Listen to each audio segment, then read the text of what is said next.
because we'd always had open dialogue. If you wanted to make a motion, then we could follow the rules and those types of things. So it was rather unsettling that that's the way it's been and continues to be, as far as I can tell. Although there have been a few uprisings at the meetings where people have just said, can we dispense with this formality and talk amongst ourselves about things? So for many, many years, there was a kind of an open dialogue that I thought was productive. And you could bring up issues. We had some fairly detailed reports from Central Committee men and Central Committee women who go to the Central Committee and the chairman, and they would talk about what happened at the meeting and give a report. How many of you get the minutes from the State Central Committee by email?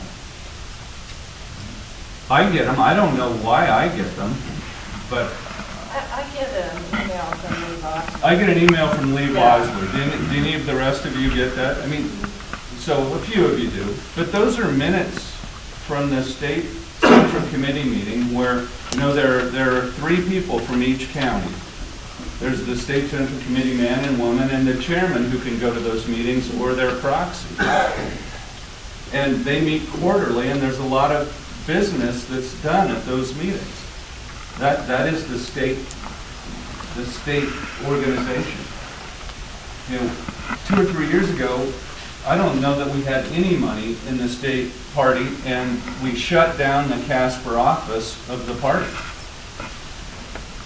Well, in speaking with Doug Chamberlain the other day, who's the treasurer and has been in that position for 2 or 3 years, he says the party has about $250,000. There are some outstanding bills, but you never see those things, you don't get that information, and that's easy to disseminate, and should be disseminated to this. And in advance of those meetings, too, we would have local county central committee meetings where we would talk about issues that, if there were any issues that needed to go before the state central committee. And there have been some doozies of meetings at the State Central Committee over the last couple of years, whether it's, you know, wanting to censure legislators or whatever it might be. And we just don't hear a lot about those things in our local positions, and I think that we can do a much better job of educating our own members about what it means to be a Central Committee person, and being able to discuss issues and having good dialogue and having friendlier meetings. I mean, I have been the Speaker of the House, I've been the chairman of a variety of legislative meetings. I've been in some really difficult situations with really difficult issues, and I know how to have a meeting so people can talk and feel like they're being respected in their ideas, whether they may be hugely divergent or not. And that's what we lack in this party right now, at least locally. So I think that slate I talked about at the beginning is a good slate, and we're going to meet on March 28th on a Saturday to have elections. But because we haven't really had the chance to dialogue about anything, I think it's good to have a dialogue about what's happening. And I'm not saying we have to do it here, but I at least wanted to express my thoughts with people who are Central Committee people before the March 28th meeting, where there will be people on the ballot who are not Central Committee members. And you know, our bylaws allow that now. And that's an unusual thing that's new. So I didn't want to have to be faced at the meeting of being restricted in what I could say because I wasn't following the Robert's Rules of Order somehow, or that we weren't going to have a discussion. So this is a really short informational thing. There's no agenda, there are no votes. there's nothing, but if you have any questions, or if anybody else wants to say anything, have at it. This is a chance. So, it's kind of a crazy meeting, but it's... I concur with what you said. I think it needs to be more friendly and open and allow more discussion rather than cutting the discussion off. I think it's really important everyone has the opportunity to express your feelings, because you never know when there'd be some idea or something we didn't think of that is important, and it needs to be as part of the motion or the decision making. And so you know, as being on board of commissioners, you know, you always had opportunities to public has an opportunity. So I think it's important that we are open for everyone to have an opportunity. Just got a question. Yeah. So, is it normal for the group when we don't know if what we're voting on? Like, if I needed to give, like, I gave Jerry my proxy, but I didn't know what I was voting for on that night. I mean, is that normal? Do we not know ahead of time by minutes or whatever? Well, typically you would have an agenda that would go out in advance so people know what the issues are. And, you know, the bylaws require notice, but the notice should include some, you should be able to say, okay, I want to vote on that issue and know what's actually coming up. And you know, it depends on the organizational ability of... Well, it was just weird that night, the first night we went, and we were so new, and it was our first night being a precinct person, but all of a sudden they're like, you know, and we had to leave, and so it was like, well, you need to give someone your proxy, and I'm like, for what? You know, it was like, I didn't understand what in the world we were even voting on, let alone, and so I did give it to someone in my precinct, but it's like, if I'm a precinct person, I feel like I should be able to advise Jerry how I'd like to vote. And there's just no way so far that as the ones I voted at that I truly understand what's going on there. And then the other question I have is, officers, do we vote on all that slate, or do we vote on the chairman and the vice, or how does that work? Okay. And you don't, the president doesn't appoint some. Well, it's the chairman, the vice chairman, the treasurer, State committee man. state committee man, state committee woman, and then I think the secretary is appointed under the bylaws. Okay. But how many? Are each of those positions voted on separately, or is it done as a group? You can try as a group, you can bring the slate forward, and if somebody in the body wants to separate it out, that's the way it goes. But usually, I've always had the chairman have a nominating committee that presented a slate, always. And this is the first time we haven't, which I don't think there's anything wrong with that, except you'll come to the meeting.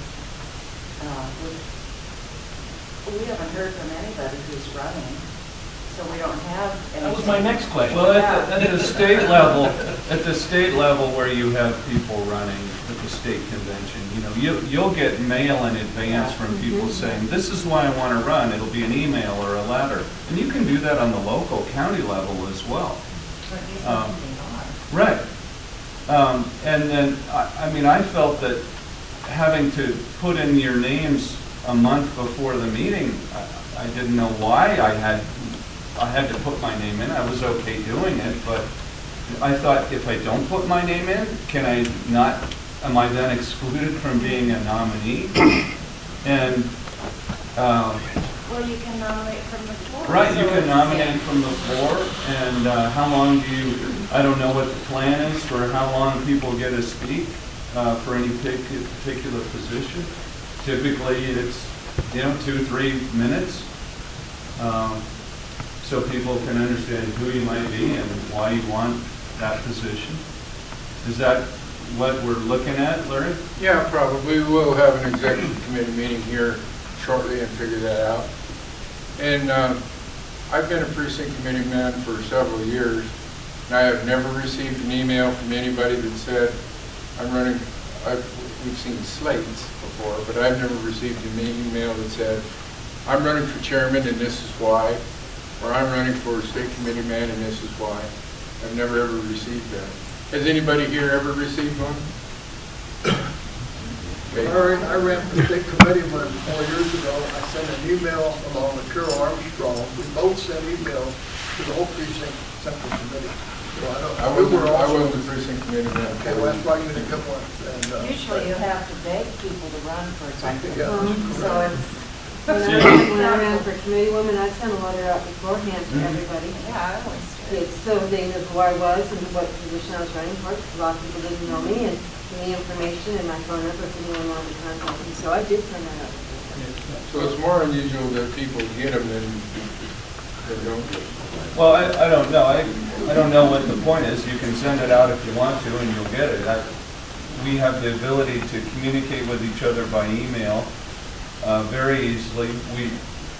There are some limits on maybe how you want to engage. If people don't want to engage in a discourse about things, I understand, because it gets a little weird. Anybody who's on any email group may experience where I don't want to get that email from that person or whatever it may be. But there's such a huge opportunity to communicate with people and give them information. What they do with it is their choice. But Vince. Colin, you talk critically about the past 2 years and the way things were done. And I've been a precinct committee person now for about 6 years. Prior to this past executive committee that was in there, there weren't monthly meetings. Maybe we had a meeting once a year, twice a year. The executive committee had made their own meetings, didn't invite precinct committee people to come to those meetings, conducted the business of the party in the absence of the central committee. When you sit there and you talk critically about what's gone on in the past 2 years, the central committee, the body, has had the opportunity to be inclusive in what happened in our party. That had never happened before in the past 6 years. You talk about informal communications and such. 6 years I've been a member of this party, and for 4 of those, that didn't occur. So, I don't know where you're getting your history from. Maybe it's prior to that year when I first joined the Central Committee. But for 4 years, it was the executive committee making the decisions, having the discussions, overturning votes. And when this executive committee got in, they asked the people, do you want to have meetings on a monthly basis? And that's what happened. And people had an opportunity to contact Larry French, his number's on our website, and say, hey Larry, I'd like to get this issue on the agenda. If people failed to do that, then shame on them. But it wasn't the executive committee controlling the party for once.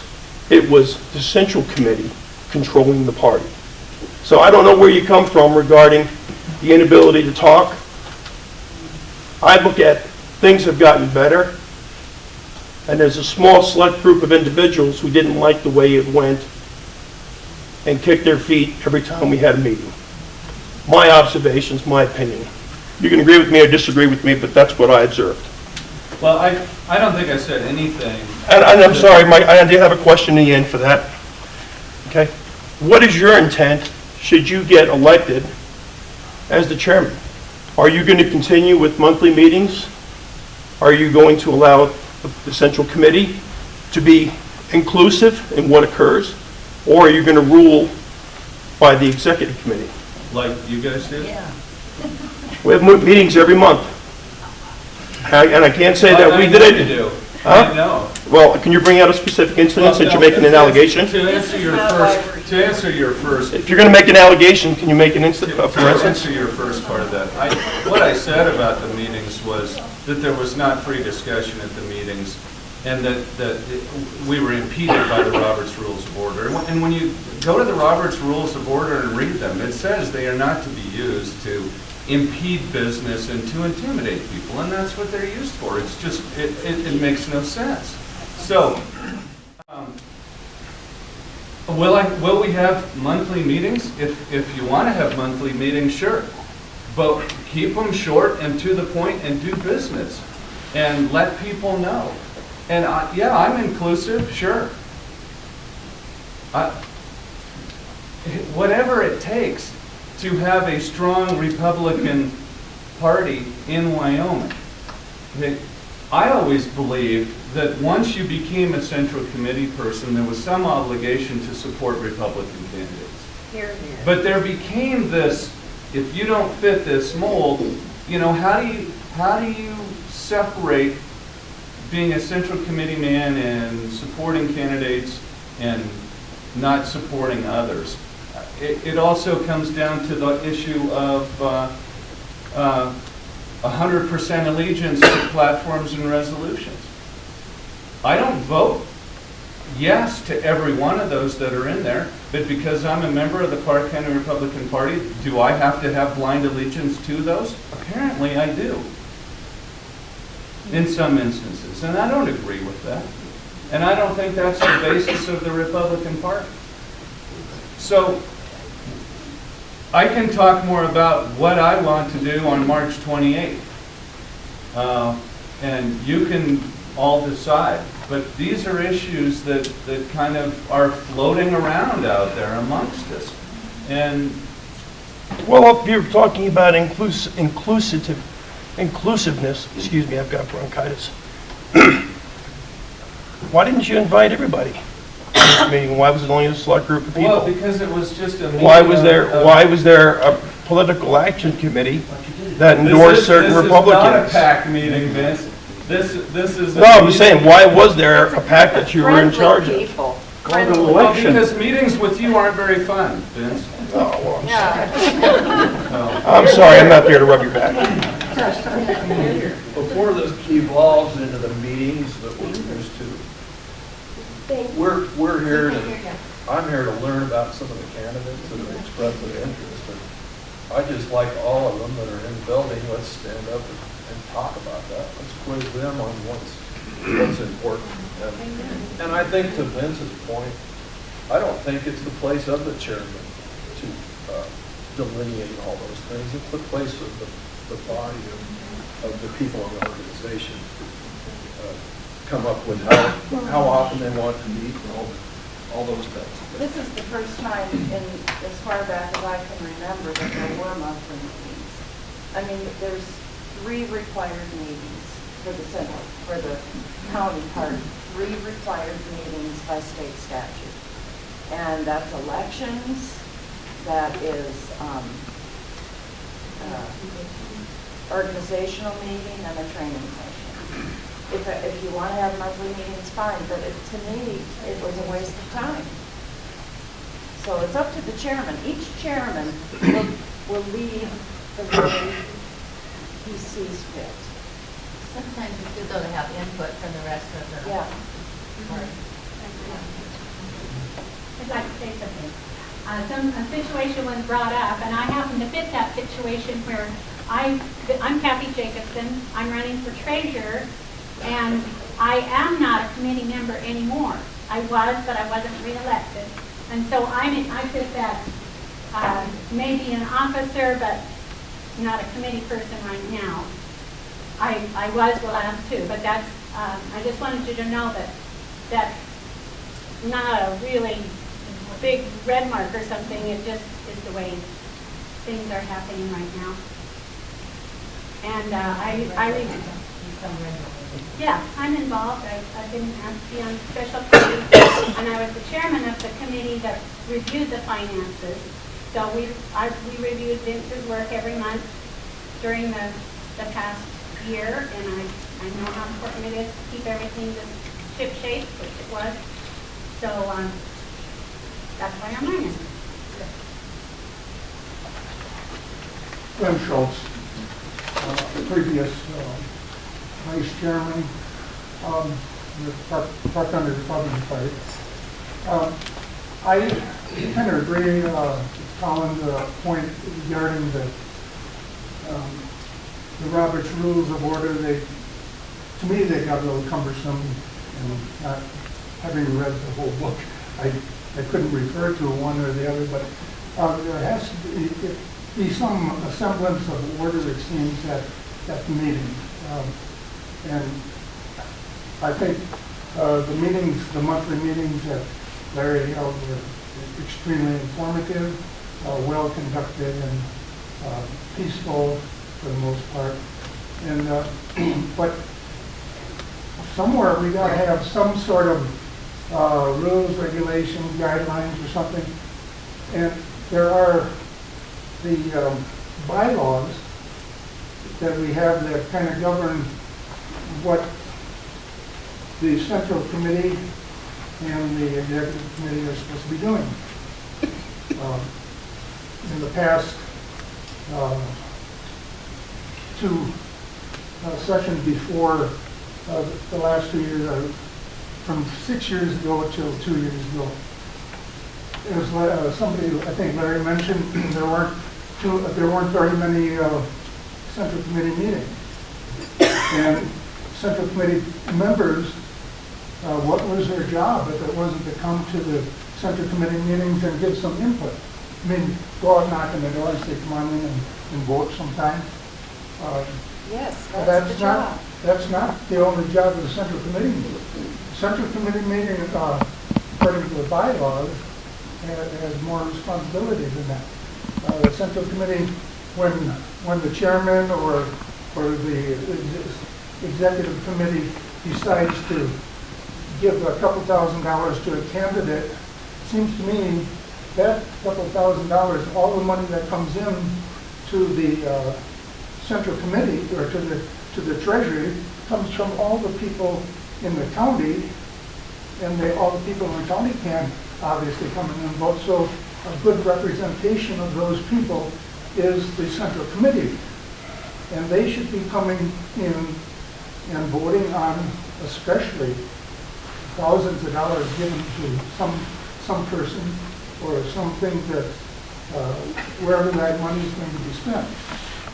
Another issue that was a big issue when I was running for, when I was acting as vice chairman, according to the bylaws, I was to conduct meetings that were called for, especially by the Central Committee, for a certain number of the Central Committee people to take over the chairmanship during that time of the chairman's absence.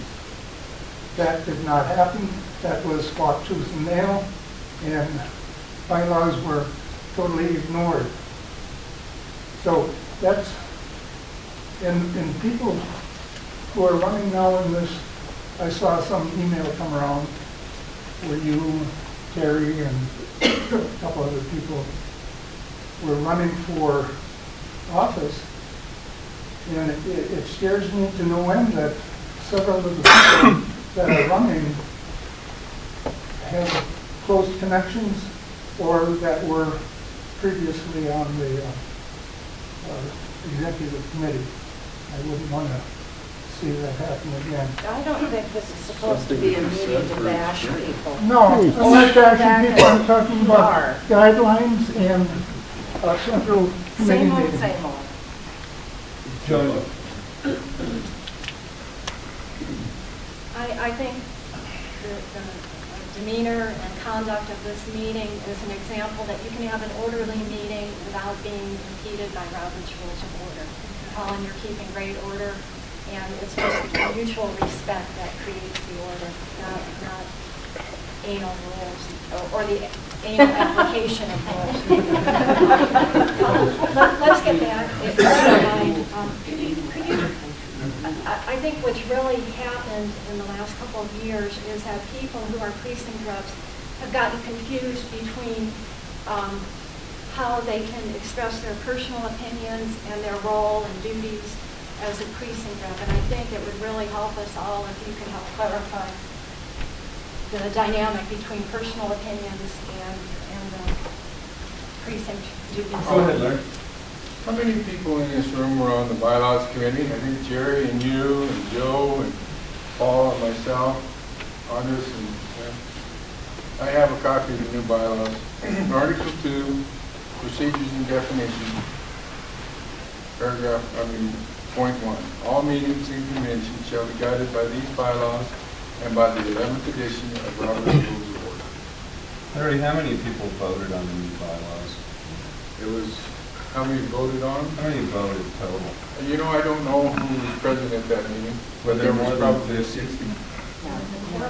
So, when you count the proxies, I think it was 50 or 60, somewhere in there. The Point key of word order, is Mr. guided. Chairman, I believe it was more around 30 or 40. I mean, we can, Shame yeah, on them for those that didn't come. it's been tough over the last 4 years. And did I like everything you did as chairman, Glenn? No, I didn't. Am I a friend of Jerry's? Yeah. Does that mean I do everything Jerry thinks I should do? No, it doesn't.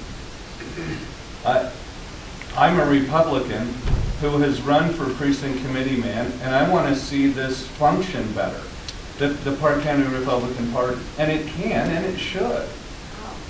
There are huge, diverse opinions in this party.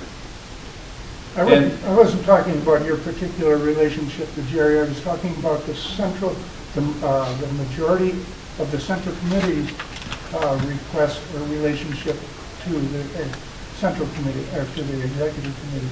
There were requests made by the Central Committee, the proper percentage of the Central Committee to the Executive Committee that were ignored, and I tried to square that away, and it was fought tooth and nail. So, I mean, that's just it. But I'm a lot of things. I mean, it goes back to, when we were in this room, what, 3.5 years ago or 3 years ago, voting on presidential nominees. It's been downhill since then. And, we changed bylaws 2 years later. I mean, we changed minutes of a meeting we had 2 years before. Yeah. And things like that. And we're never going to all agree on procedural things and what Robert's rule applies, but it seems to me that it can be a much better experience for people rather than to walk away mad after. Yeah, Kim's been trying. I'm sorry.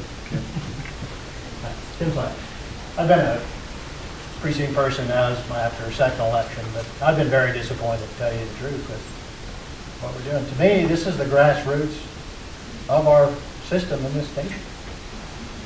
This is where it starts. And we can't even sit down peacefully, neighbors in Park County, and have a discussion. That's what I became a member of the Republican Committee for. I haven't seen that in the 4 years I've been here. That's what disappoints me. To me, that's what I came here to spend my time to do, is talk. We've got some important things to talk about. I don't care what happened 2 years ago in a meeting 2 years ago, to tell you the truth. I'm not here to bash any previous executive committee member. I'd like to talk about some issues that are important, I think, to this country. And I think the problem with this country is that we can't even agree amongst ourselves, more or less, the two parties. I'd like to hear diverse opinions. That's why I like to come and listen. And mine may not necessarily be the right one when I get done, because somebody may have a better idea. That's what this country was, how it was formed, and how hopefully we get to a better place than we are now. It may not be the perfect place where you think it should be, but hopefully we can all agree that where we're going is a better place than we are now. I certainly haven't seen that starting at the grassroots level, and I don't anticipate it happening higher up if it doesn't start here. So I think when we meet, I think let's pick some leaders that are willing to sit down and talk and not worry about petty things. Let's talk about some things that are important. Let's pick some leaders that we feel can actually lead a group that can do that.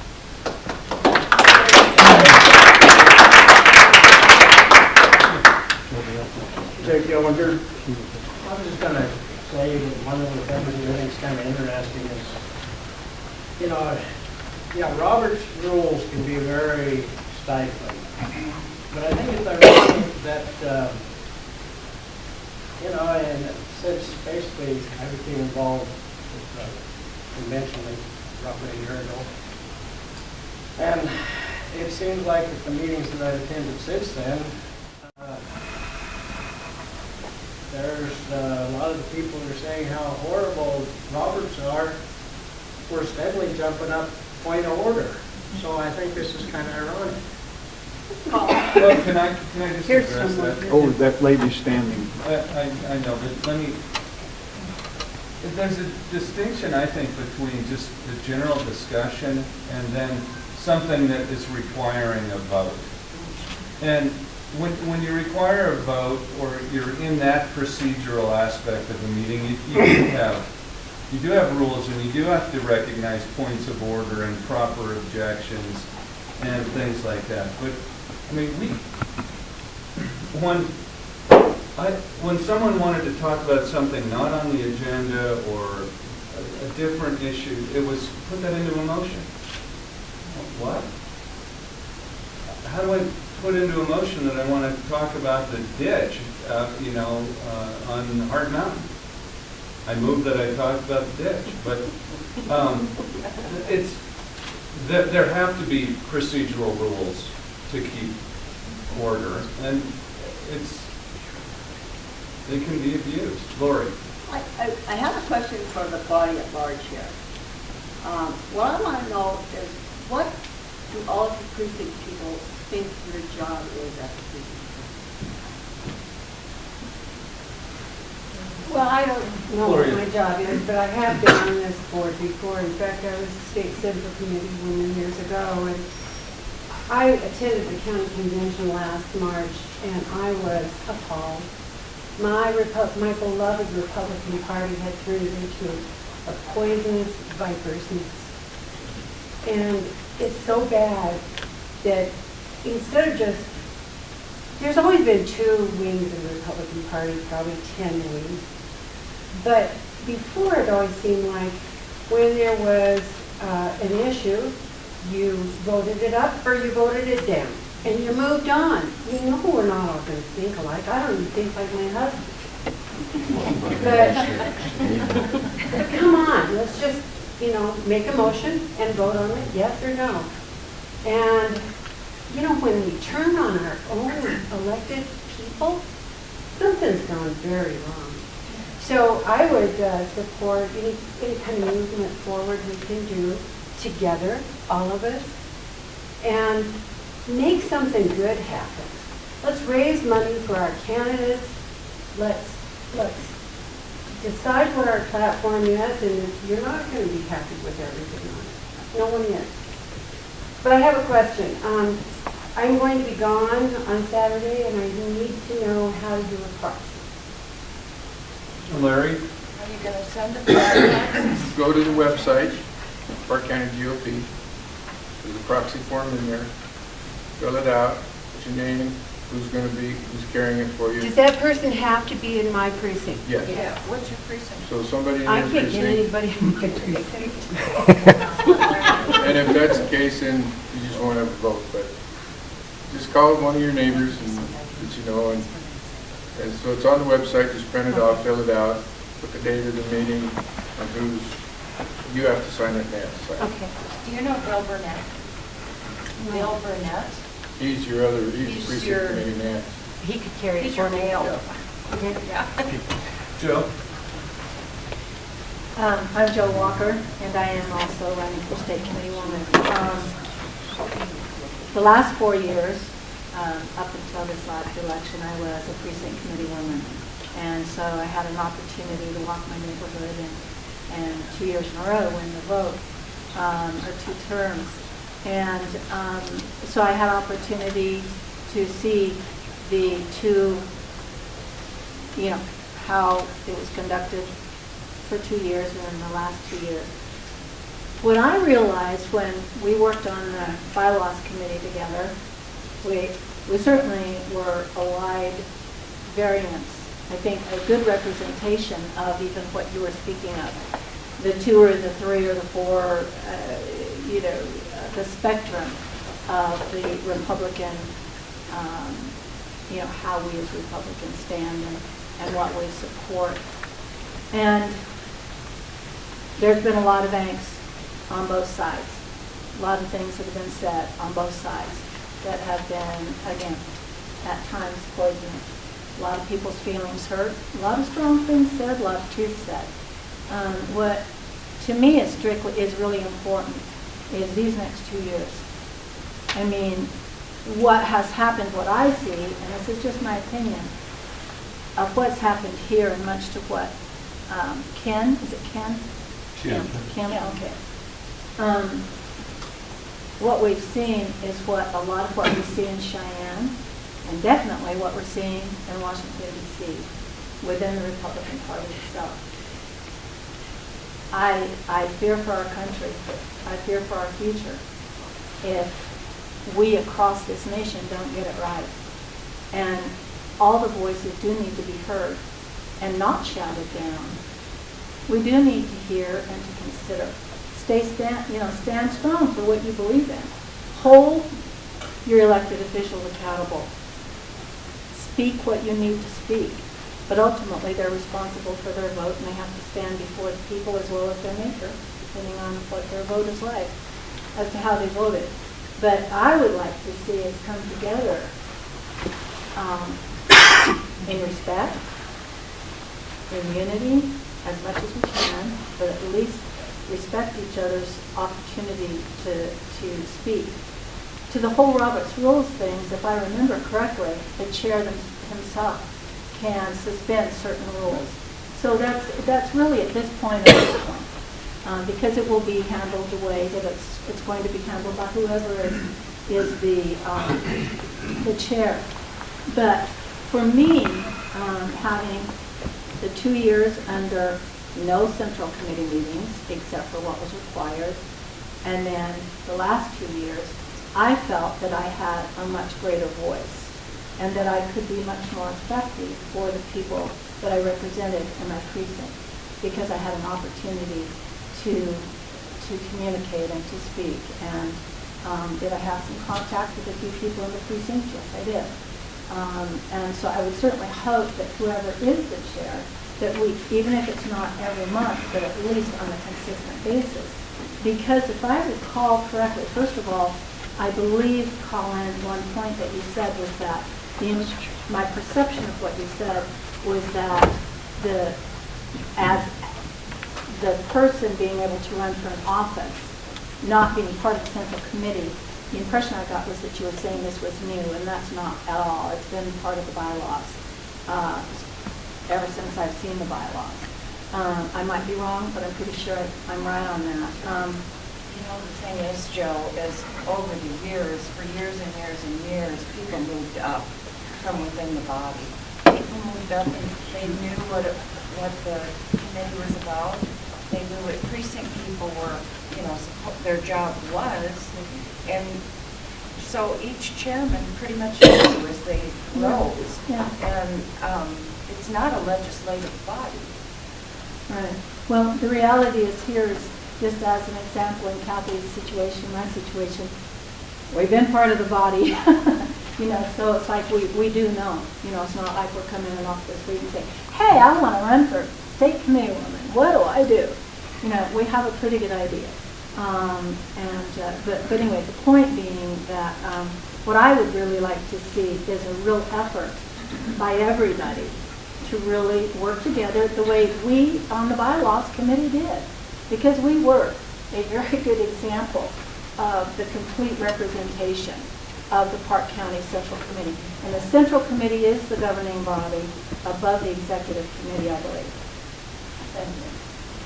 Thanks, Joe. Matt, you going to? Colin, may I just say Oh, just sure, a couple sure. things? I am the anal enforcer of the bylaws committee. If anyone's wondering who the anal enforcer is, that would be me. Do you have a motion? I'll be honest, it's because that's what you said that you wanted. You said that you wanted things to be run by Robert's Rules of Order. You passed it year after, every 2 years. And so when I was appointed to that position, I took it very seriously.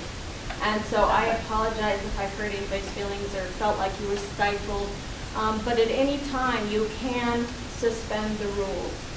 And the reason why we practice Robert's Rules of Order is because when we go to convention, when we go to Cheyenne, when we go to these places, if we do not know what we're doing, we will get run over by a freight train when we get there.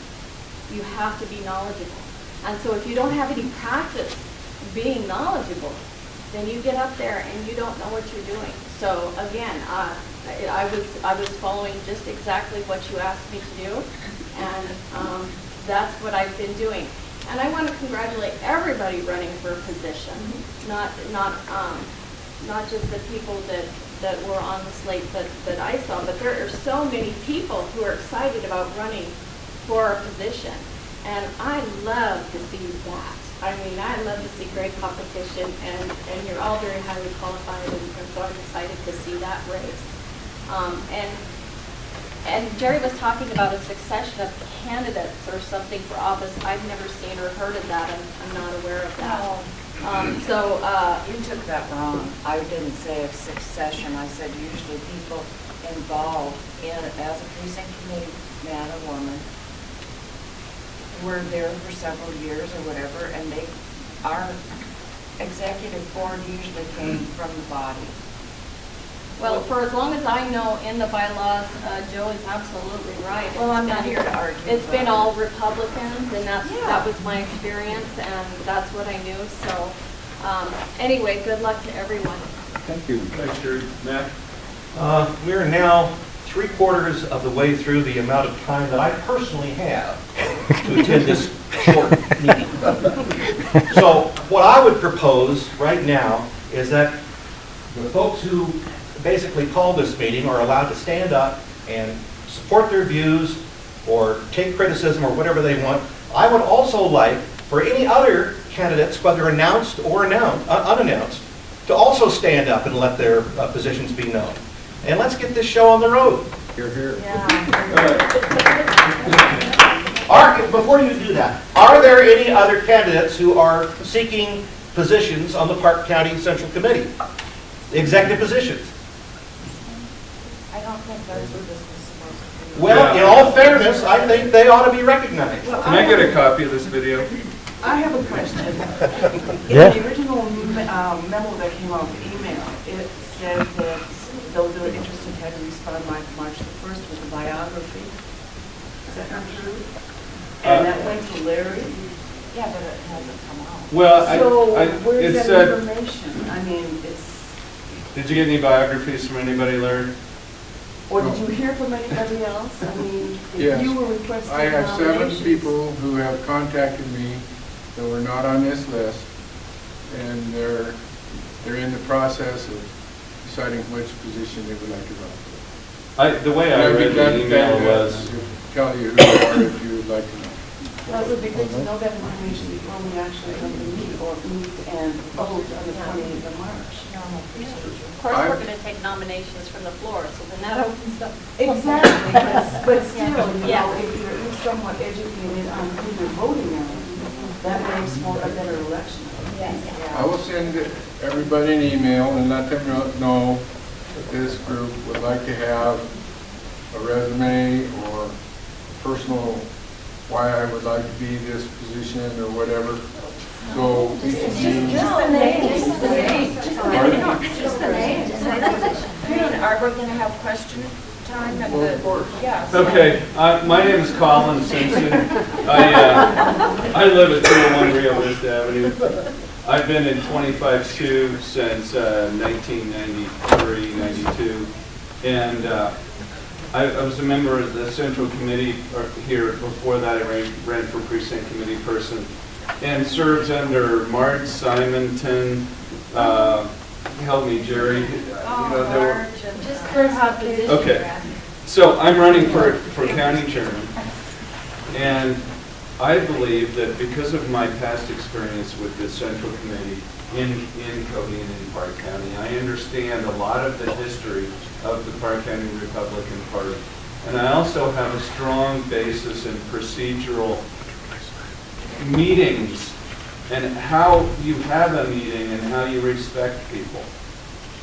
And I've conducted those meetings. I've conducted the House of Representatives as the Speaker Pro Tem, the Majority Floor Leader, the Speaker of the House, the Chairman of the Judiciary Committee, the Co-Chairman of the Appropriations Committee, tough issues, and people who are tough too, and want to speak and have definite ideas that you may not agree with.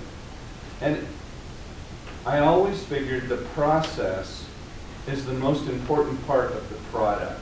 Because if people feel that they're listened to, and they are listened to, and they're respected, you can disagree and still have a good, cohesive group that can do good things. And I haven't seen that, and I would like to see our party in Park County get back to that. And I believe I can help do that. So I'll just keep it short because there are other people here. But if you have any questions,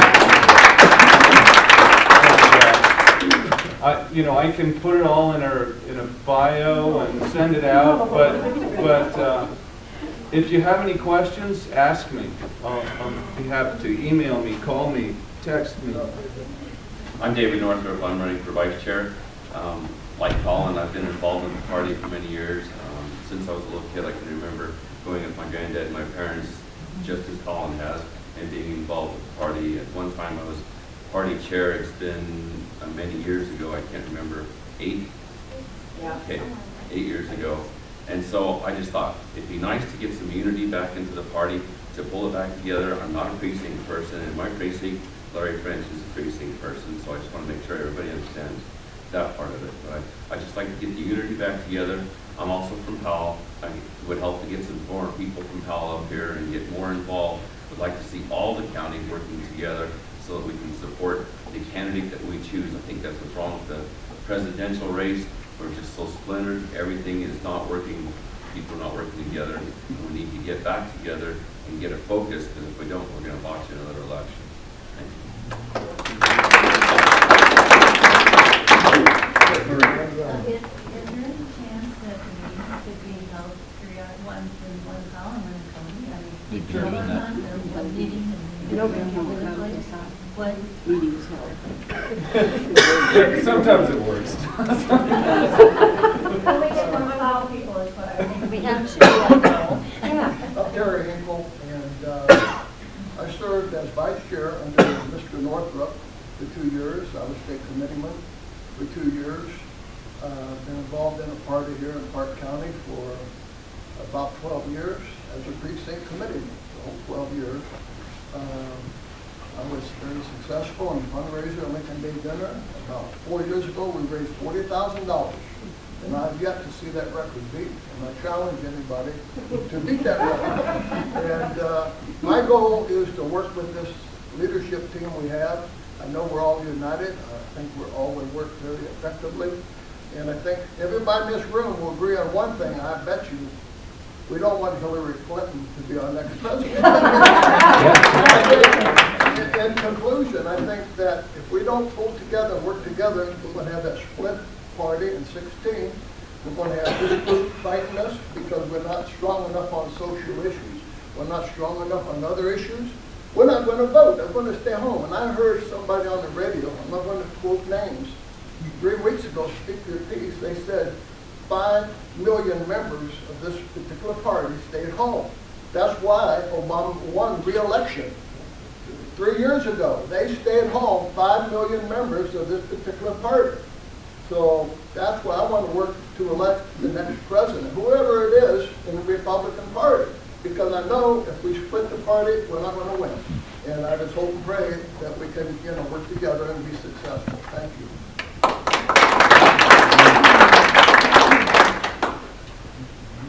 I'm Ethel Renner, and I'm running for state committee woman. I am currently the state committee woman for the Park County Republican Party. It has been a great struggle to work with the current board, and I'm really looking forward to some cooperation and collaboration and listening to each other and working together and doing things for the party and not persecuting people because they don't agree with your particular view on an issue. I'm not a person who likes a lot of meetings. I am more, have an effective board, have effective committees. Everybody does your job and report back, and I don't like to meet every month. I will if you want us to, but I just prefer a just roll up our sleeves and go to work. You know, I don't mind working hard. I appreciate your vote.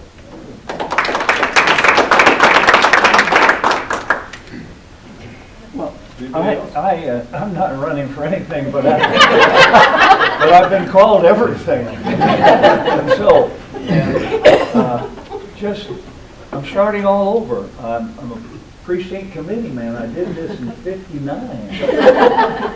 And I'm not mad at anybody. I just want to be in the room.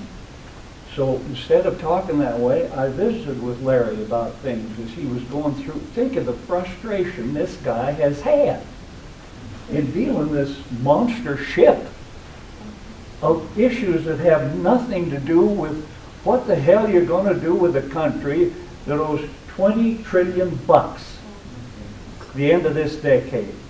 Social Security will pay 23% less in 2033. Disability insurance will be gone next year.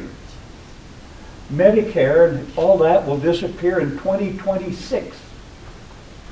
The Highway Trust Fund is broke, and nobody will vote for a tax to put it back together, which the law says it has to be put together with a gas tax.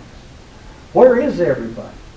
Worrying about this or that or this person or that person or where you stand, whether you go to church. For God's sake.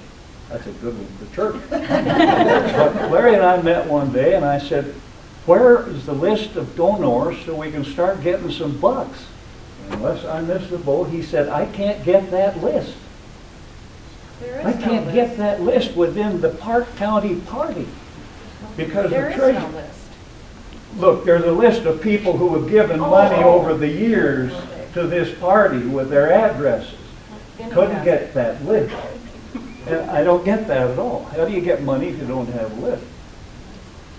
I jotted a couple things down. I was proud to represent this whole county for 13 years. There was no districting. I campaigned in South Powell. And you know what the duty of a precinct committee person is and was?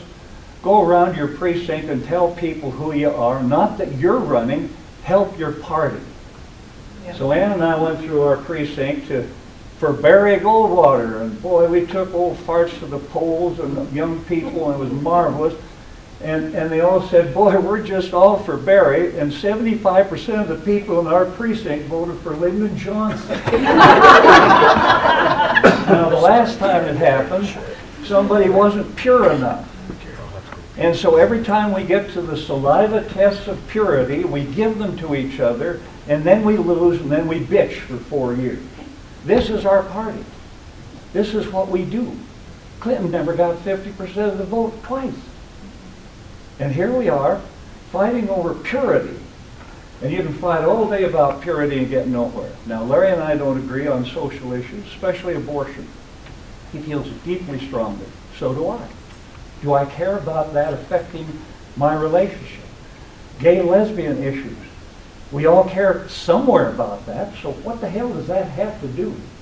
But the real thing that got me is that somebody said, when you see the platform, Simpson, you're going to run for every word of it. And I said, the hell I am. I wasn't in the room when they crafted it. And I don't agree with that part of it. I think it's nuts. Get rid of the 16th Amendment of the Constitution. Great idea. What the hell, how do you raise the 11 trillion or whatever it raises? So, I guess I'm running down. My wife is sitting. Time's up. But Robert Rules of Order, and I admire what you just said, Sheree. You took some crap, but rules of orders are for the legislative part of the debate, not for the open stuff where you're kicking things around and going at each other. Glenn Schultz doesn't agree with me. I don't agree with him, but I admire him. I don't know what he does. I know he works for the party. He doesn't agree with my issue on gays and lesbians. I don't agree with his. Does that mean I'm supposed to not like him? I have sat down and had lunch with Bob Berry. I like Bob Berry. I don't care what he does. Hank Coe, I like Hank Coe. I don't care what he does. I don't care how somebody lives, or who they sleep with, or what they drink, or what they do. I don't. That's none of my damn business. I'm living with a glorious chick for 60 years. What other people are doing means nothing to me. But I do know one thing. These social issues will destroy us. They have already proven to do that. They'll do it again. I don't know who's going to be our presidential candidate, but even if it's Ted Cruz, I will swallow hard and run off and vote for him. If he's the guy, I'm not going to fall for this crap that person isn't my kind of Republican. I'm a rhino, for God's sake. It's what the dinos are. Those are the dismal, irritated Democrats. But I'm about through. No, I didn't. I just about finished. You're way over here. Oh, here's another one. Veterans issues. I'm a veteran. And you know, some we're all going to have to take a hit. Everybody's going to I'm going to take a hit. I'm going to take a hit in my pension if we do what Erskine Bowles and I said in this commission, where we got 5 Democrats, 5 Republicans, and 1 independent to cut and do and get it all solved, and everybody ran from it. The president, the Dems, the Republicans, and everybody comes up to me and says, Al, we love what you did, except for that one part, and that one part is theirs. And they are selfishly going to protect it to the death. And that's your country, and that's not a good place to be. I'm ready to work with anybody, talk with anybody. I love this party, and we used to have some marvelous discussions, spirited, and then we'd all go to Cassie's and raise hell.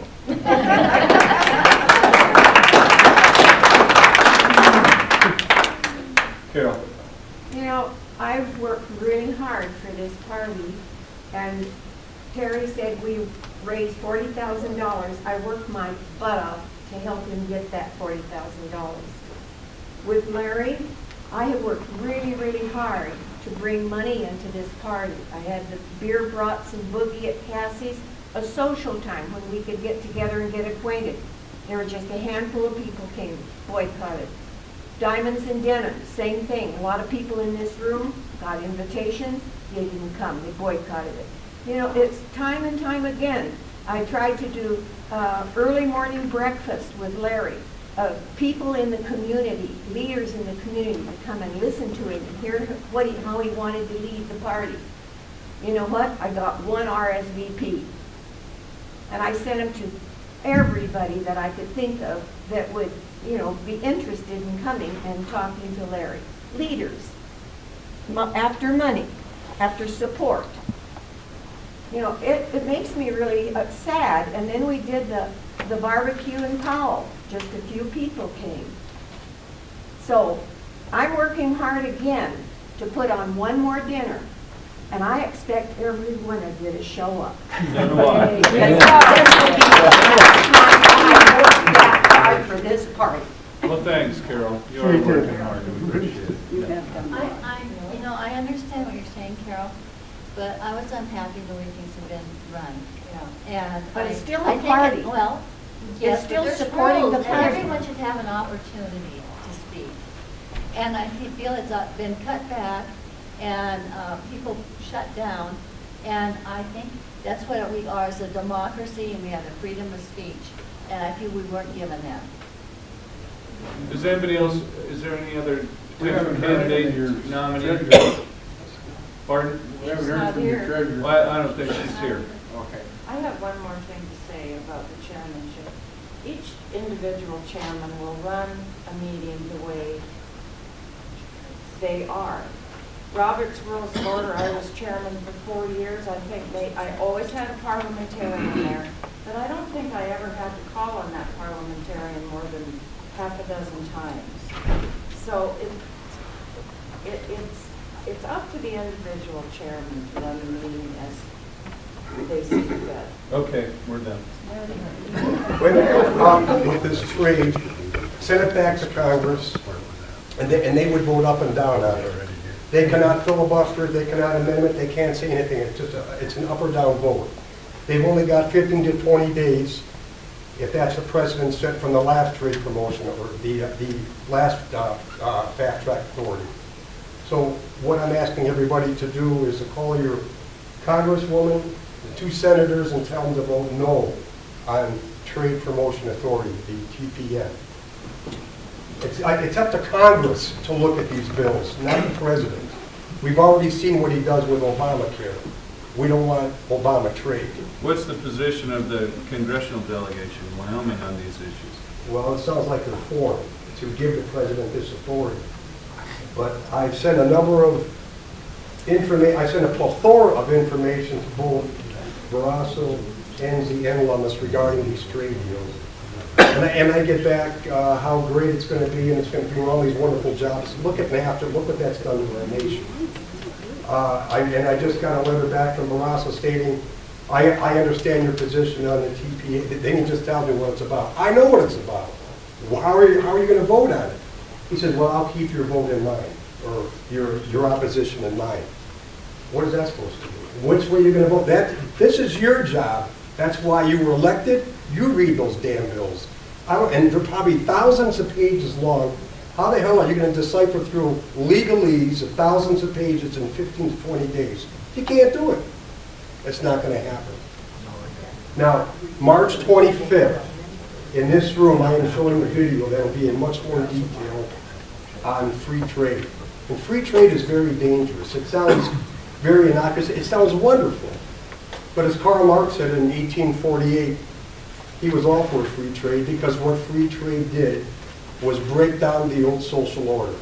So this is where this is all going, and this is where it's got to stop. I mean, let Congress do their job. Don't be derelict in your duty. You read these bills. Don't give it to them. Don't give it to the president. And it's lost back. All right. Anyway, I'd like to pass out this is regarding trade.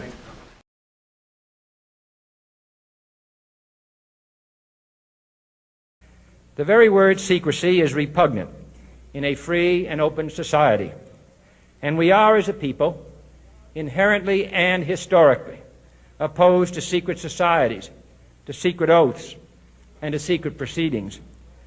We decided long ago that the dangers of excessive and unwarranted concealment of pertinent facts far outweighed the dangers which are cited to justify it.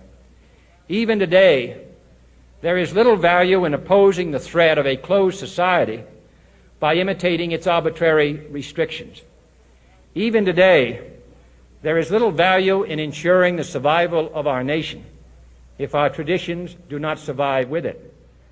And there is very grave danger that an announced need for increased security will be seized upon by those anxious to expand its meaning to the very limits of official censorship and concealment. That I do not intend to permit to the extent that it's in my control.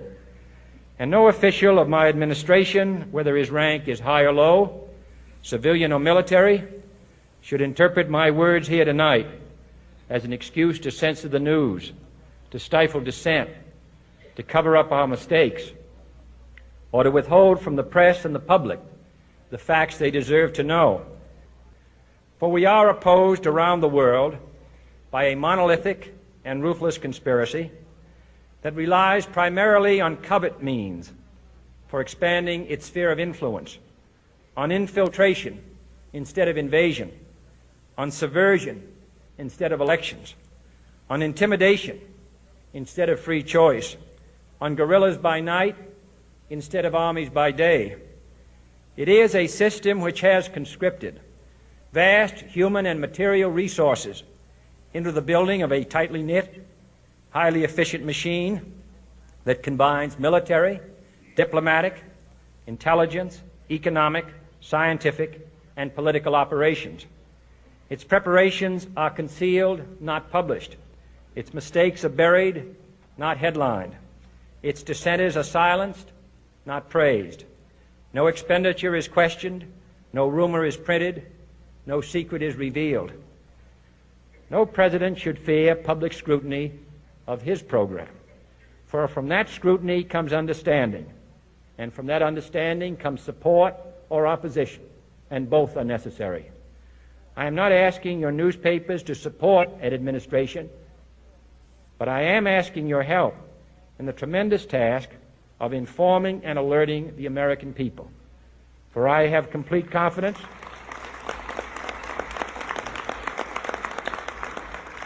and the response and dedication of our citizens whenever they are fully informed.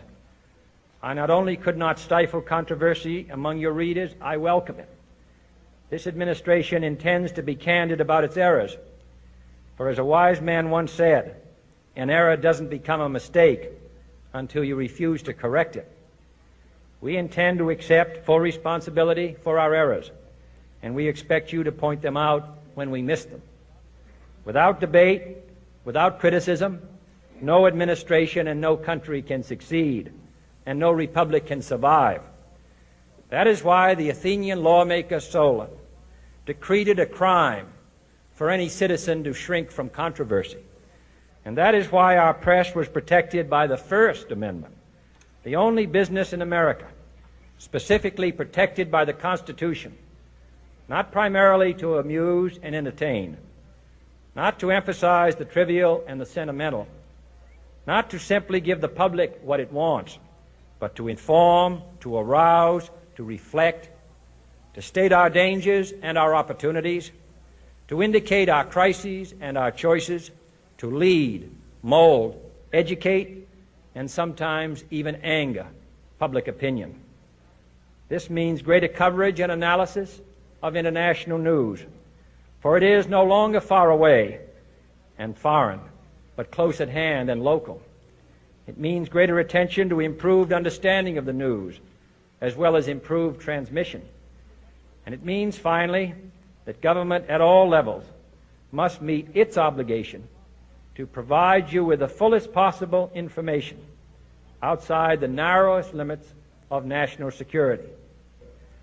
And so it is to the printing press, to the recorder of man's deeds, the keeper of his conscience, the courier of his news, that we look for strength and assistance, confident that with your help, man will be what he was born to be, free and independent.